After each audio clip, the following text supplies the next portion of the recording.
매직압팀이라고 하는 여태까지 방법들은 흉터들을 많이 남기는 그런 방법이었어요. 그래서 저희 고민은 어떻게 하면은 흉터를 완벽하게 속으로 숨길 수가 있을까를 굉장히 오랫동안 연구했습니다. 안녕하세요. 얼굴을 읽어주는 홍 원장입니다. 오늘은 흉터 없는, 흉터를 안으로 완전히 철저히 숨긴 그런 앞트임에 대해서 얘기를 해보도록 하겠습니다.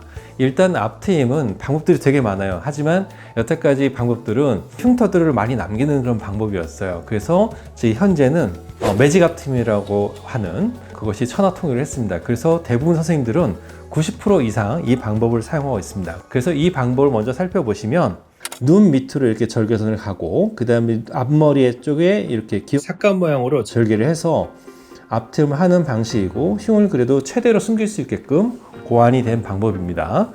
첫 번째 사진을 보시면은 방법이 완전 틀렸습니다. 그래서 이런 경우에는 너무 흉을 크게 남긴 방법이고요. 이런 방법은 지금 하면은 원성을 많이 듣겠죠. 그 다음에 두 번째 사진을 보시면은 매직 앞트임이 너무 많이 돼서 흉이 다 노출이 된 경우입니다. 이런 경우에는 다시 보고 수술을 해서 다시 가려줘야 스트레스를 받지 않습니다. 세 번째 사진은 앞트임 흉이 크게 남긴 사진입니다. 이런 방법이 되면 평생의 짐이 되기 때문에 실제로 앞트임의 흉터들은 해결하기가 쉽지가 않습니다. 그래서 이런 방법을 만들면 안 되겠고요. 네 번째 사진은 제대로 된 매직 앞트임 방법입니다. 그래서 정석대로 매직 앞트임을 했는데 문제는 뭐냐면은 여기 하얗게 돼가지고 당긴 흉이 먼저 나왔고요. 밑으로 꼬부라져가지고 흰 흉터가 좀 생기고 있습니다. 어쩔 수 없죠. 이렇게만 수술을 했으니까요. 까매진 흉터는 어떻게든 해결이 가능합니다만 흰 흉터는 복원이 거의 불가능합니다. 하지만 저는 의뢰받아서 5번 만에 레이저로 흰 흉터들도 전부 복원을 시켰습니다. 이 사진이 제가 최초로 한 매직 앞트임 방법입니다. 그래서 이 사진을 보시면은 매직 앞트임의 단점들이 드러나 있습니다. 일단은 여기 부위에 흉터가 보이고요. 이 부위가 한 몰이 있습니다. 책대로 하면은 이렇게 됩니다. 그 다음에 이 부분은 조직이 많지가 않은데 여기 조직의 양이 좀 있는 분들은 떴을 때는 안 보이는데 눈 떴다 감을 때 여기 앞트임 여기 위쪽에 살짝 45도 위쪽에 뭔가 눈곱처럼 튀어나온 부분들이 있습니다. 순간적으로 보여요. 이런 것들이 매직 앞트임의 단점이 되겠습니다. 다음 사진을 보시면은 매직 앞트임의 이런 단점들을 전부 수정한 사진이 되겠습니다. 아래로 이렇게 꼬부라지면서 회전하는 그런 부작용이 없습니다. 두 번째로 여기 밑에 흉터가 보이지 않고 한 몰이 없습니다. 안으로 다 넣었어요, 속으로. 그 다음에 길이가 훨씬 짧아요. 보이지가 않습니다. 이 날이 실밥 뽑은 날입니다. 가장 많이 보이는 날이죠. 하지만 흉터도 잘 보이지 않고 개선이 많이 된 거고요. 다음 사진을 보셔도 이 날짜가 실밥을 뽑은 날인데 흉이 보이지 않습니다. 원래 흉이 이쪽에 있어야 되는데 다 안으로 넣었고요. 길이도 절반 이하입니다. 그리고 역시 아래로 꼬부라지는 부작용이 없죠. 그 다음에 45도 위쪽에 눈 떴다 감을 때 튀어나와가지고 눈곱처럼 보이는 그런 부작용을 다 없앤 개선된 방법입니다. 하지만 이 방법을 저희는 거의 사용하지 않습니다. 왜냐하면 더 좋은 방법이 있습니다. 이분은 눈 위에 조직이 많습니다. 수북하죠. 그래서 이런 분들이 매직 앞트임을 하게 되면 문제가 뭐냐면은 아래쪽으로 이렇게 쪼매가지고 안 되기 때문에 위쪽에 조직이 남는 분들이 더 남게 돼 있어요. 그래서 그런 부분들이 밀려서 튀어나온 것입니다. 그래서 이런 분들은 매직 앞트임 방법에 적합치 않습니다. 그래서 저희 같은 경우는 확대 사진을 보시면 이 날짜가 실밥을 뽑은 날인데 흉터가 전혀 안 보이죠. 45도 위에 보면은 실밥 자리가 하나 보일 겁니다. 이쪽으로 수술을 한 거고요. 앞트임 쪽과 아래쪽에 보면 흉터가 전혀 없는 걸 볼 수가 있습니다. 이 부분들이 이제 개선된 방법입니다. 저희는 이거를 45도 위트임이라고 부릅니다. 그래서 위쪽으로 올라가면서 그대로 그 부분을 해결하면서 앞트임을 하는 방식이고 흉을 철저히 라인 뒤로 숨길 수가 있습니다.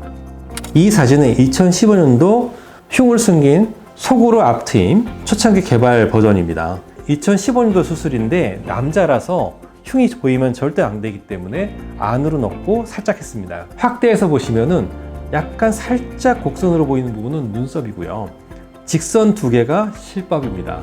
흉터는 전부 다 안쪽으로 숨겨서 겉으로 노출된 흉터가 전혀 없습니다. 반대편에 오른쪽을 보시면은 실밥이 하나가 보이실 거고요. 실밥 하나 더 있습니다. 어디냐면 더 속을 안으로 들어가 있어요. 그래서 노출된 흉이 전혀 없는 거고 이게 수술 직후 사진입니다. 그래서 흉을 완벽히 숨겨서 안으로 넣은 것을 볼 수가 있고요. 2017년도에 이제 최종 완성본이죠.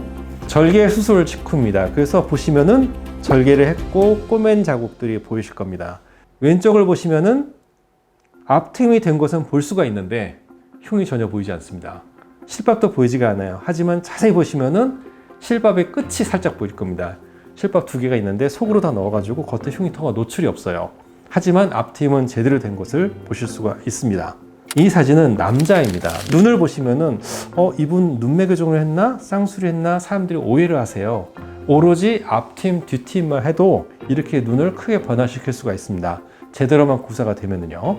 지금 보시면은 흉터는 전혀 보이지 않지만 앞트임은 된 거를 보실 수가 있습니다. 하지만 흉이 왜 안 보이냐 하면은 전부 속으로 넣었기 때문에 겉으로 노출된 흉터가 없어서 이렇게 완벽하게 흉이 없어 보이는 것이고요. 그 다음에 역시 마찬가지로 뒷트임이 되었지만 흉터가 보이지 않는 것을 보여주고 있습니다. 그래서 저희 고민은 그거였습니다. 보이는 곳에 칼이 가면은 흉이 생길 수밖에 없고요. 예상보다 굉장히 커질 수 있는 겁니다. 그래서 저희 고민은 어떻게 하면 보이는 곳에 아예 칼이 가지 않을 수 있을까? 어떻게 하면은 흉터를 완벽하게 속으로 숨길 수가 있을까를 굉장히 오랫동안 연구했습니다. 그래서 이런 방법을 고안하게 된 것입니다. 눈이 커지려고 수술을 고려하신 분들, 앞트임을 우선적으로 생각하시는 분들이 많을 텐데요. 흉터 때문에 고민이 많으실 겁니다. 수술을 한 이상 흉이 없을 수는 없어요. 근데 그것이 노출된 곳에 있으면 여성 같은 경우는 화장으로 어떻게든 가리려고 애를 쓰는데 특히 남성 같은 경우에는 화장도 못하니까 그 흉터가 너무 보기 싫게 된 분들이 많아서 고민이 많으세요. 체질 부분, 수술 에라. 그때 그 위험을 피하려면 어떻게 해야 되냐? 겉에 노출된 곳에 흉을 남기지 않으면 돼요. 그래서 저희 같은 경우는 흉을 전부 다 안으로 넣어서 겉으로 노출된 곳에 흉이 없게끔 그렇게 수술을 만든 것이고요. 이거 개발한 지가 지금으로부터 한 7년 정도 되는데 사실은 매직 앞트임의 단점을 극복할 기술을 다 개발했지만 지금은 필요한 경우가 아니면 거의 쓸 일이 없고요. 왜냐하면은 사실 이 수술이 매직 앞트임보다 수술 시간이 3분의 1밖에 안 걸려요. 오히려 매직 앞트임이 기술적 난이도는 낮지만 시간이 더 걸리기 때문에 지금은 오로지 이 방법을 통해서 수술을 하고 있고요. 그리고 앞트임을 고민하시고 하고 싶었던 분들, 하지만 흉터를 걱정하셨던 분들한테는 이 영상이 좀 참고가 될 것 같습니다. 여러모로 알아보시고 수술을 고민해 보시기 바랍니다. 감사합니다.